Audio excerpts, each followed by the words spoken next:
अस्सलाम वालेकुम। मेरा नाम है यासिर महमूद और इंशाल्लाह आज से हम अपना ग्रेड 10 का मैथमेटिक्स का कोर्स स्टार्ट करेंगे। तो चलते हैं सबसे पहले अपने यूनिट नंबर 1 की तरफ, जिसका नाम है क्वाड्रेटिक इक्वेशन। अब क्वाड्रेटिक इक्वेशन क्या होती है? A second degree equation is called quadratic equation. अब सेकंड डिग्री इक्वेशन से मुराद क्या कि एक ऐसी इक्वेशन जिसमें वेरिएबल की हाईएस्ट पावर 2 हो। हम एग्जाम्पल के तौर पे इसको ऐसे समझ सकते हैं। लेट्स सपोज अगर आपके पास एक इक्वेशन लिखी गई है 3x² - 2x + 5 = 0, तो हम इसमें अपना वेरिएबल आइडेंटिफाई करें कौन सा है। तो जैसे आप ये देख सकते हैं यहाँ पे x हमारा वेरिएबल है।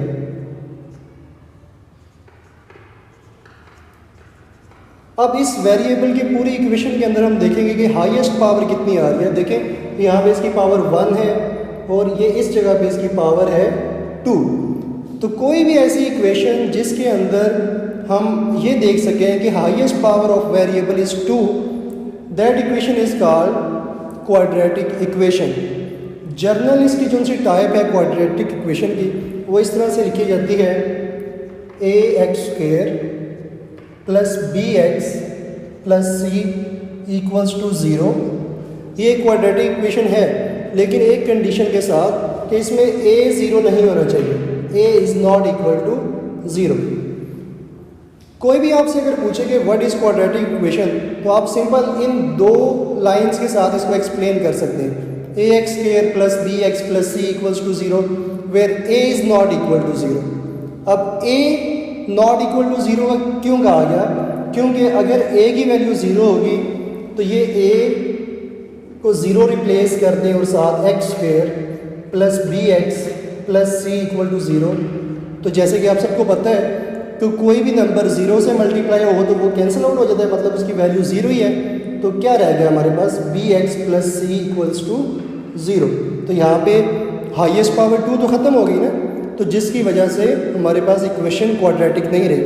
तो ये एक इक्वेशन है, ये एक लीनियर इक्वेशन बन चुकी है, लेकिन क्वाड्रेटिक की डेफिनेशन से ये हट गई है।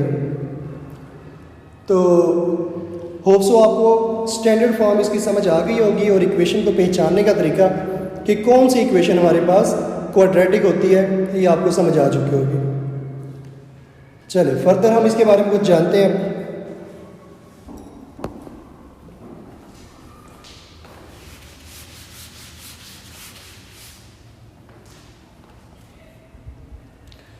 क्वाड्रेटिक इक्वेशन को सॉल्व करने का क्या मतलब है? अगर आपसे ये कहा जाए कि सॉल्व द क्वाड्रेटिक इक्वेशन, तो इसका क्या मतलब हुआ? जी, इसमें जो वेरिएबल है उसकी वैल्यू हमने फाइंड आउट करनी है, ठीक है। तो यही उसका सलूशन है, यही उसके कहने का मतलब है कि सॉल्व द क्वाड्रेटिक इक्वेशन, मतलब इस इक्वेशन को सॉल्व करते हुए इसके जो अननोन्स हैं उनको फाइंड करें। तो क्वाड्रेटिक, अब क्वेश्चन ये पैदा होता है कि यार हम क्वाड्रेटिक इक्वेशन को कितने तरीके से सॉल्व कर सकते हैं, कौन से मेथड से सॉल्व कर सकते हैं। तो आपके पास 3 तरीके हैं क्वाड्रेटिक इक्वेशन को सॉल्व करने के। पहला है आपके पास बाय फैक्टराइजेशन, और सेकंड वन है आपके पास by completing square, and the third one is quadratic formula, ठीक है। तो तीनों में से आप कोई भी फार्मूला यूज़ करके, कोई भी टाइप जो सी है सोल्यूशन की, वो यूज़ करते हुए किसी भी क्वाड्रेटिक इक्वेशन को सॉल्व कर सकते हैं। जैसे हम एक एग्जाम्पल के तौर पे यहाँ पे लिखते हैं एक इक्वेशन, जैसे 4x² - 8x + 4 = 0। ओके, तो आपको पता है मिड टर्म ब्रेक करना हम ग्रेड 9 में भी सीख चुके हैं, तो एक बार उसको दोबारा से रिवाइज भी कर लेते हैं। उसमें क्या होता है, हमने हाईएस्ट पावर का कोफिशिएंट और जो हमारे पास कांस्टेंट है, इन दोनों को मल्टीप्लाई करना है और ये देखना है कि आंसर क्या आ रहा है। देखिए रफ वर्क यहाँ साथ साथ हम करते हैं। तो ये 4 × ये वाला 4 = 16। अब हमें 4x² को एज इट इज़ लिख देना है, सेंटर में आपने दो टर्म्स की वैल्यू छोड़, दो टर्म्स की जगह छोड़नी है, तो मैं अंदाजे से इतनी स्पेस यहाँ पे छोड़ रहा हूँ, +4 इज इक्वल टू 0।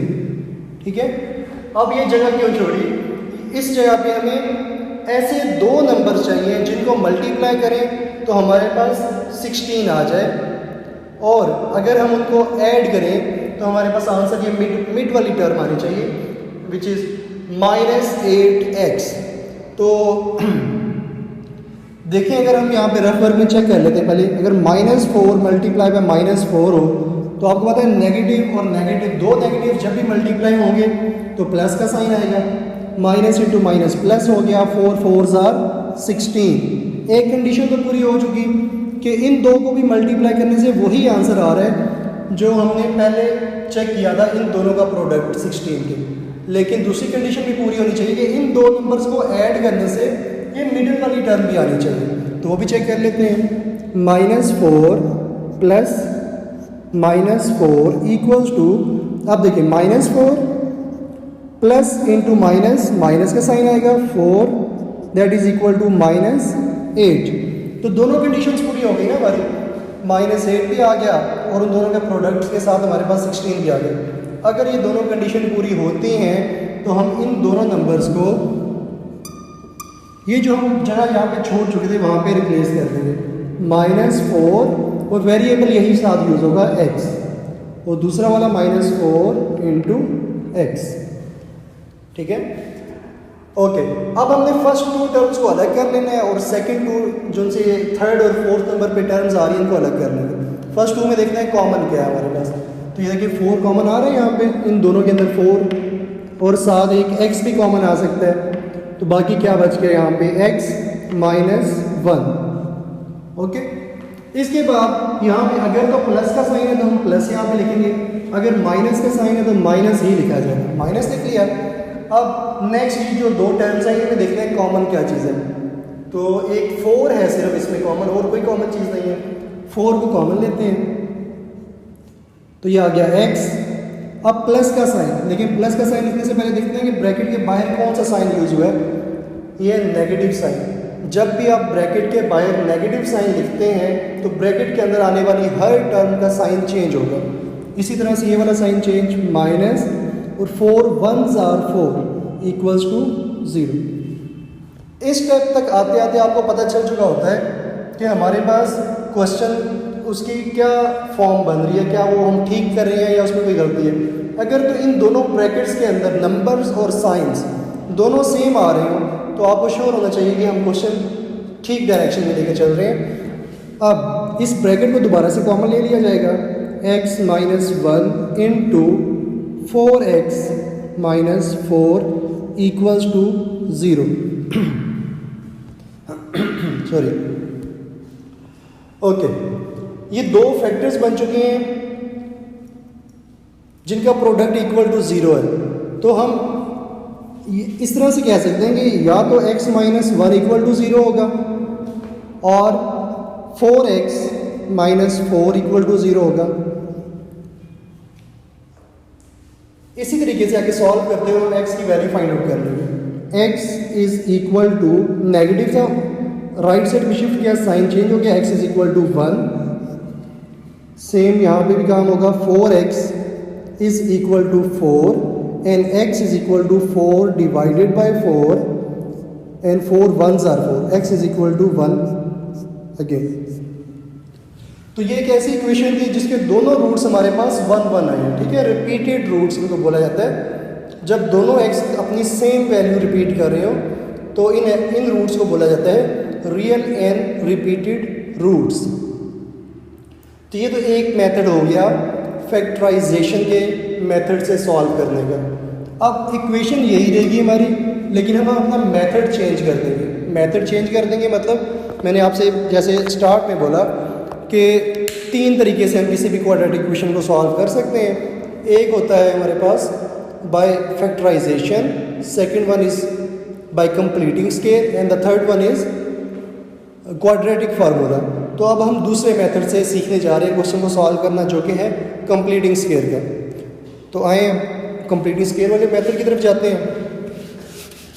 रेफरेंस के लिए मैं ये इक्वेशन एज इट इज़ यहाँ पे लिखी रहने दूंगा कि हम इसको चेक कर सकें आया कोई आंसर में फ़र्क तो नहीं आता मेथड चेंज करने से।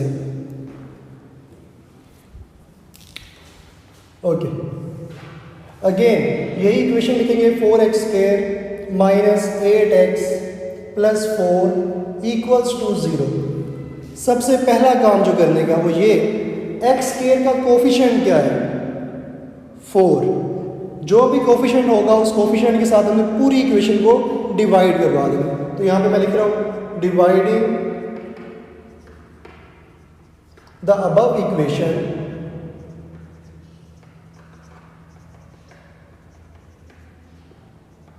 बाय 4। तो 4 के साथ इस इक्वेशन को डिवाइड करवाते हैं, उसके बाद देखते हैं आगे क्या होगा इसका। 4x² minus 8x plus 4 equals to 0। इन तीनों को हम डिवाइड करवा रहे हैं 4 के साथ। देन 4 से cancel, 4 2s are 8 and 4 1s are 4। तो इक्वेशन की शेप कुछ ऐसी बन गई, x² minus 2x plus 1 equals to 0।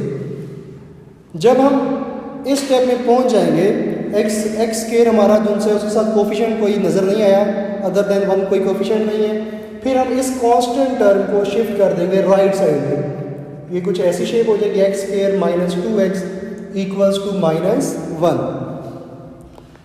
अब बेटा आपको फार्मूला यहाँ पे याद होना चाहिए a plus B whole square का और a minus B whole square का।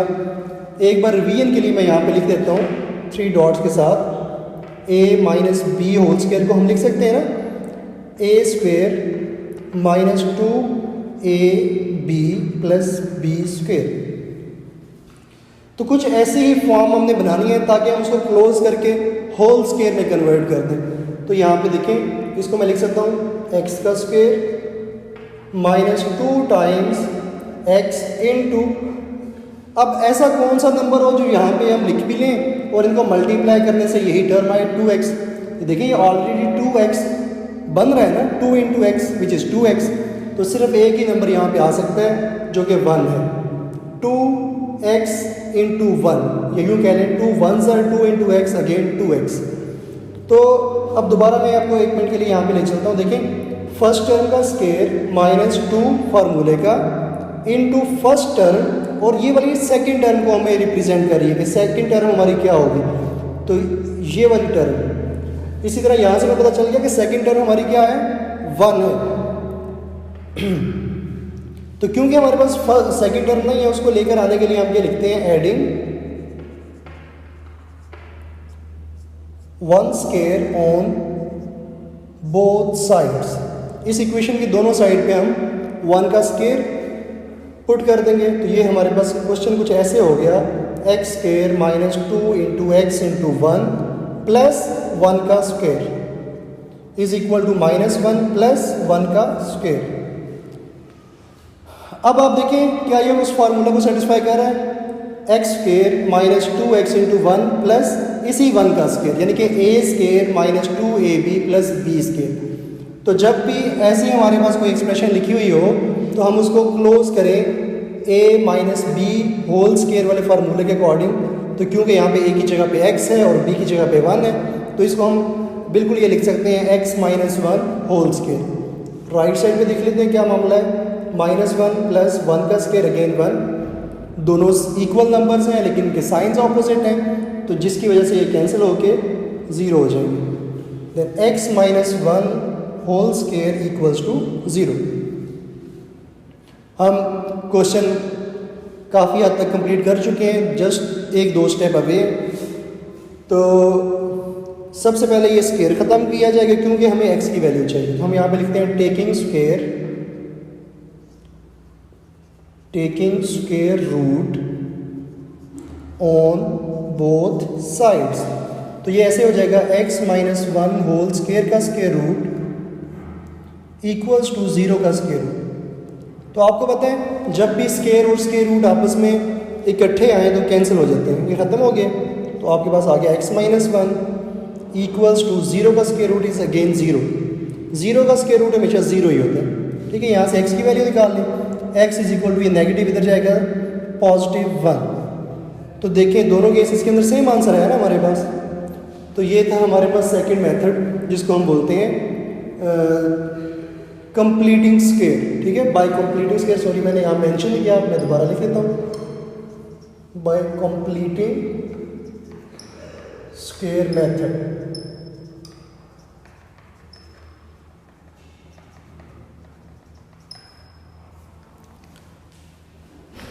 ओके, तो मैं उम्मीद करता हूँ कि आज का ये लेक्चर आप लोगों को अच्छे से समझ आ गया होगा।